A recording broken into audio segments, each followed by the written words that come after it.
দেরি না করে শুরু করুন। এই ক্ষেত্রে আপনি ইংরেজিতে বলতে পারেন গেট ডাউন টু। তো আপনি এভাবে ইংরেজিতে বাক্য বলতে পারেন গেট ডাউন টু রিডিং। দেরি না করে পড়া শুরু করুন।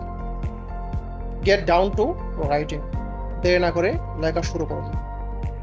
তো এইভাবে আপনি গেট ডাউন টু দিয়ে বাক্য তৈরি করতে পারেন। তবে মনে রাখবেন get down to plus B1 plus ING ব্যবহার করতে হবে।